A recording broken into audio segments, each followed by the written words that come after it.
Welcome back to FMG. My name is Dylan. Today we're gonna put in a rear main seal.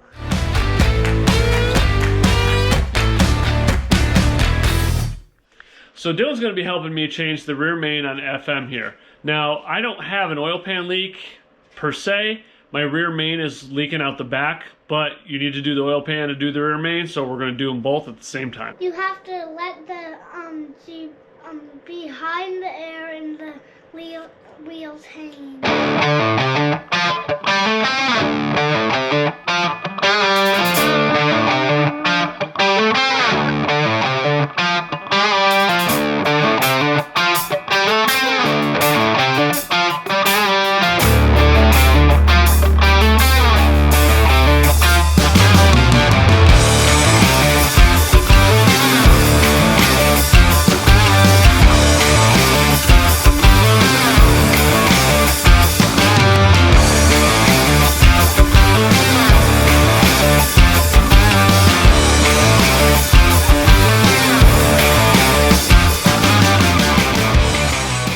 So one-ton problems. Getting this thing up in the air is not always as easy as it seems. However, working underneath it without having to lift it is definitely a plus. But for this job, you want that axle drooping as much as you can, so that way you have as much room as you need to drop the oil pan all the way down. What are we doing next, Dylan? Okay, now it's time to drain the oil in this Jeep. Okay.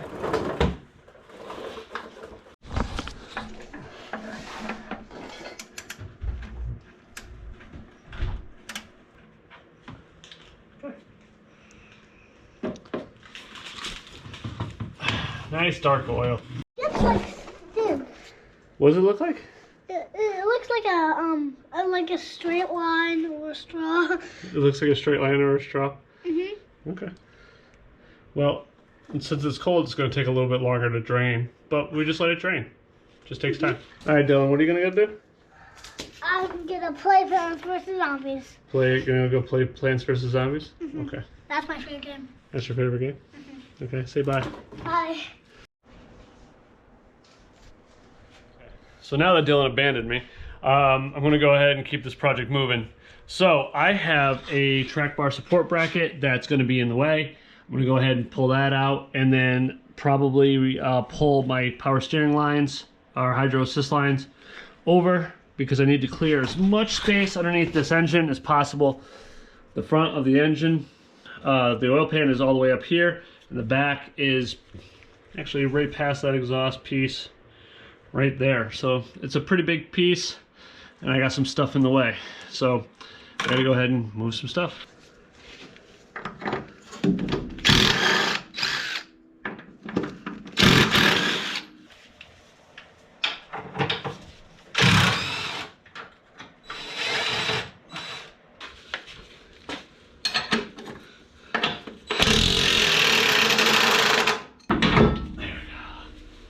Look at this.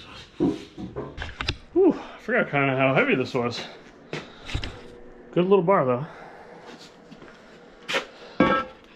Alright, back onto the Jeep real quick. Gonna go ahead, put the plug back in just so I don't drip oil all over my face. I hate doing dumb stuff. We'll do a little fishing. Let's see if I can find it. Come on. Screw it. Ow.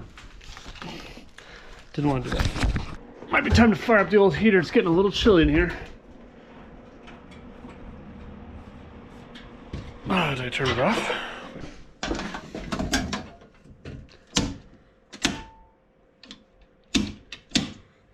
Oh boy. I think my heater died. Man, I'm an idiot. I forgot I installed this.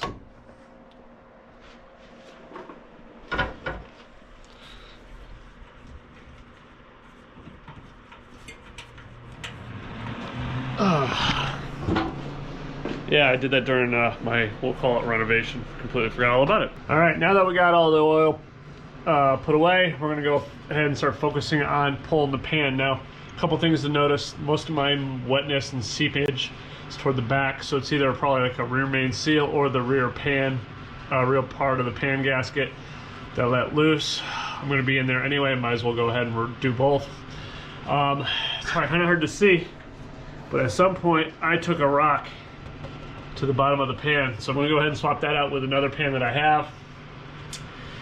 So yeah, a couple things that I'm going to do beforehand.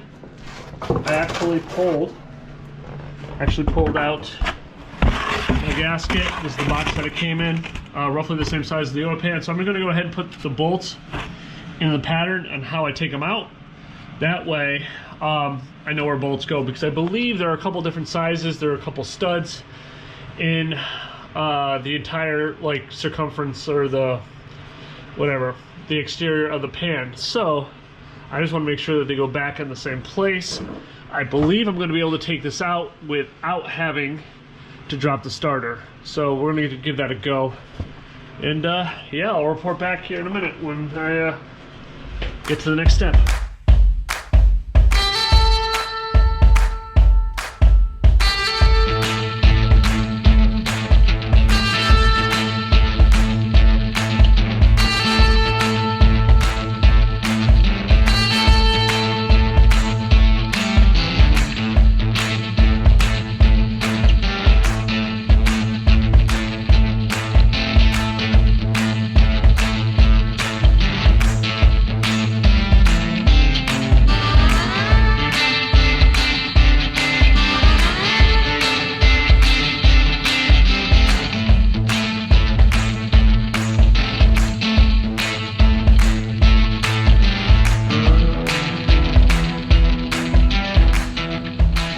Now we're at a position where all the bolts are out. I got all the bolts on there in a relatively close pattern. I'm going to start in the back and work my way around again like this when I go ahead and thread them in. There are a couple bolts that did stay with the brackets. Oh, that's even better. That actually worked out in my favor. So you're just going to have to move these hoses gently around. You can see the pan wants to come down. I'm just going to go ahead, double check, make sure all my bolts are out, and actually this thing will probably fall down in my hands. So just hang tight for 1 second.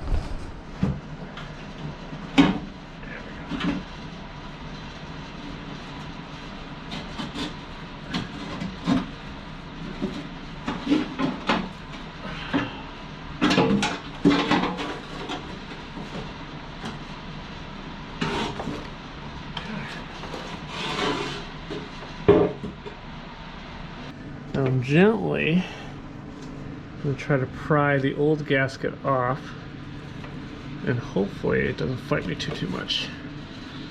I just got to find an edge. There's one. Okay. There we go. Come on. Come on. There we go. Okay. There we go. Old gasket is out. All right, now we gotta get this main girdle cradle off, and I believe, if I'm not mistaken, it's 9/16. Yep, these are 9/16. So I'm gonna go ahead, I'm gonna crack it loose by hand and drop the girdle. He's not happy with me today. Nicked the old knuckle. So with the oil pan off, you can see just about everything. You can see the underside of the pistons, all the piston skirts, you can see the camshaft, the oil pump, all the good stuff here. Now, obviously, if you took off the oil pan and you saw big chunks of metal, you have bigger problems than a rear main seal. But I have nothing in my screen here, and everything looks to be intact. I'm going to go ahead, take a 13/16 socket. I'm going to break the rear journal loose right here, this rear main cap, or the rear cap. So let me put you down. So I switched to a breaker bar impact socket because this is not coming off easy. There we go. There we go. Broken loose.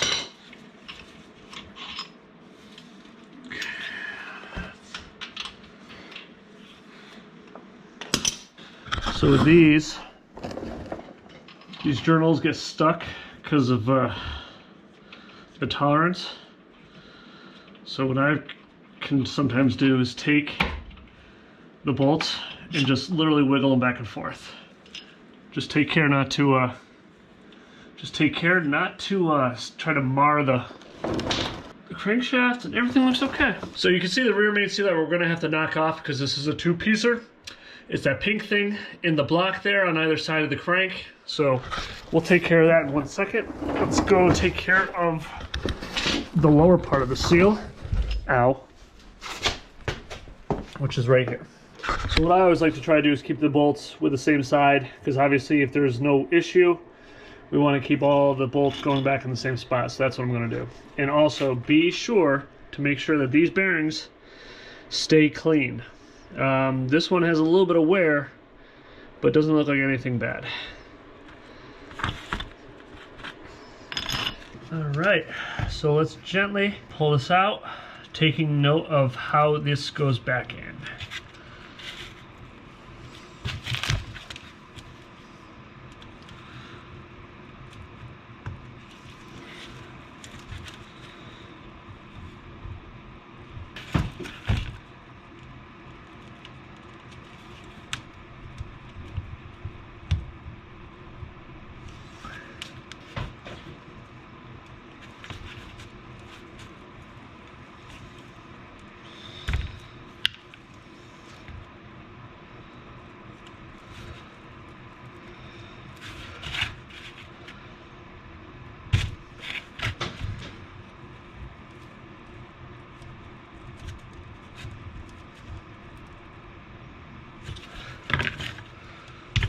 There we go. And this is super, super dry. Yeah, this is hard as a rock. But what's nice about these is that they tab them, they index them, so they can only go in one way. And same thing for the new Felpro. So I'm gonna go ahead and clean this with brake clean. I'll be right back. So while I let the rear main cap dry, because I kind of laced it with brake clean, I'm going to go back and use a plastic brush and clean everything up. I'm going to go ahead and get the remaining part of the seal that's inside the actual engine block. I've got a brass punch, plastic hammer, and let's see how well this goes. All right, so one thing you definitely want to keep in mind is reference which way the seal is pointing so you don't get confused. I believe the open end of the seal faces the front of the vehicle, but we'll find out here in a moment. And make sure you're using a brass punch if you can help it, because the brass will not mar up the mating surface. So let's give this a shot, shall we?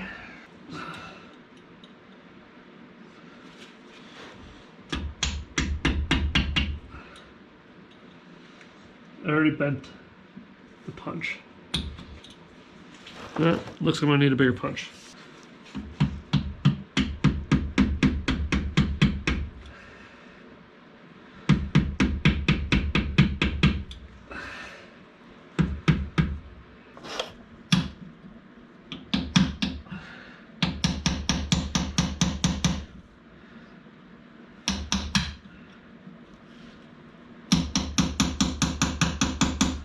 So after a break, I went back and did some research because this seal was not coming out. I loosened 5 and 4 main caps, main bearing caps there, just a little bit, and it gave the crankshaft just enough tolerance for me to be able to break this seal loose. Now I had to hammer on it a little bit, probably a little bit more than I wanted to. But I got it started, so I'm going to go ahead and use a brass punch now, get a little bit more out so I can get a pair of pliers and pull that out.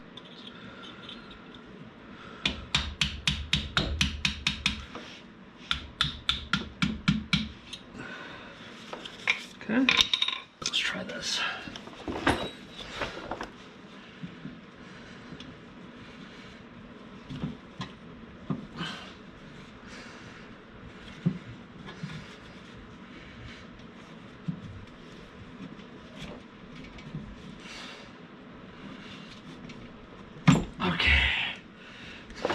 Got it.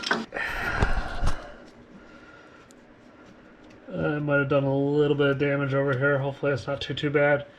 I'll use some RTV around here to seal that up. Hopefully I didn't do any irreparable permanent damage.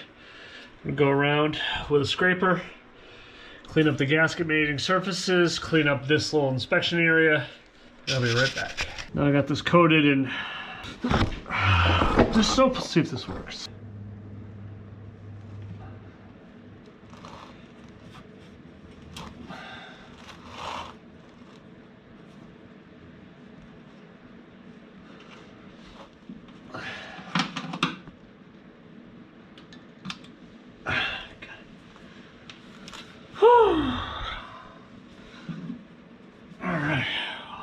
So you might notice all the water all over the place. I went to grab something out of one of my cabinets above my head, and the bottle was so old, the plastic bottle, it literally broke in my hand.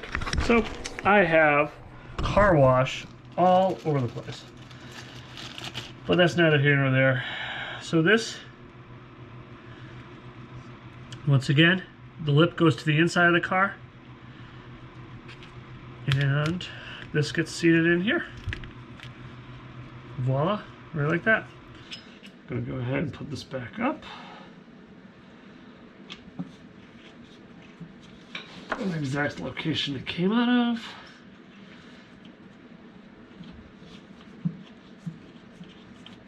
All right, gonna go ahead, set these for 40.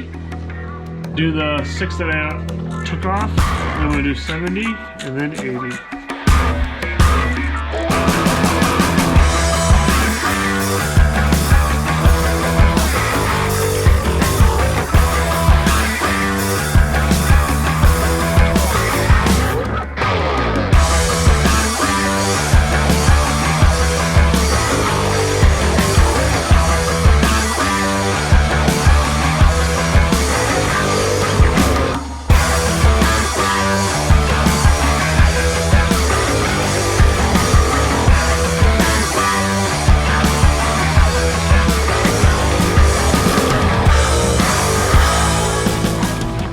Go ahead, throw in this main engine girdle here.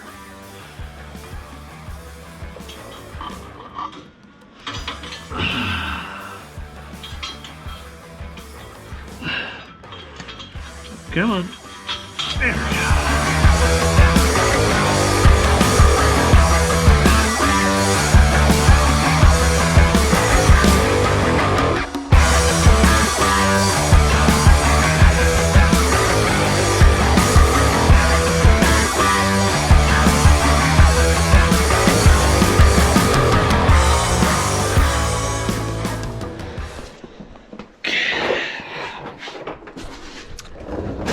So for now, with the bottom side of the engine pretty much all taken care of, there's a couple places I want to put a little RTV and let it set up. And that's right here between the timing cover and the block. So I'm just going to go ahead one more time, hit this with a little bit of brake clean. And I'm going to spread a bunch of RTV in this area right here and this area right here. You can see the two splits between the cast and the aluminum cover. And then I'm going to put some RTV on the actual gasket on the oil pan. But this is where I'm going to do it right here on the block. Right in this area and in this area right here. So now is the race. I put the RTV on the oil pan and on the bottom of the gasket, or on the bottom of the engine. I'm going to use these guide pins, retainers, that Felpro includes in their gasket. These thread into the bottom part of the engine. And they go into, if I'm not mistaken, these two holes right here. And the two holes second from the back, or second from the front, in the front of the oil pan. So I'm going to go ahead, thread these in, put the gasket up in place, and then put the oil pan in place. So if you can look, I got the two retainers from Felpro installed. These are the ones in the rear by the transmission, and the ones in the front are in this position here. The first bolt in the block, the first bolt in the block on this side, not the timing cover. If you can, I don't know where my finger is. There it is. So I'm now going to take the gasket and put the gasket up and have that being held in place. So let's give that a go.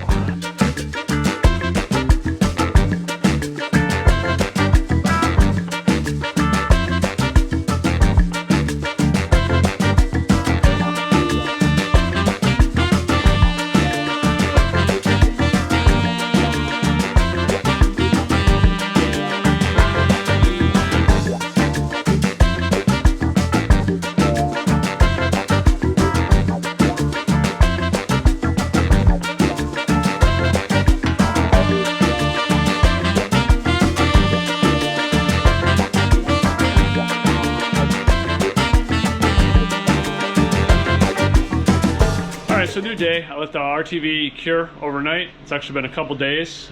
So we're gonna go ahead, basically give this thing an oil change. Change out the oil filter, put in some fresh oil with some Lucas just to keep the tick away. One thing I didn't do on camera was I went back and I attached some of the lines for the transmission and the O2 sensor. However, this one is hanging down. As I'm seeing this now, I'm not happy with it. It goes from hard line, rubber line, hard line, rubber line. So I might go out and get something a little bit better than that and just do one line all the way around. Don't know if it'll be metal or not. We'll see what happens. But I have a project coming up in the next week or so that will require me to move this anyway. So I'm just going to leave it off for the time being, let it hang below the harmonic balancer once I start it up, but we should be good there. All right, let's prime that oil system and see what we get.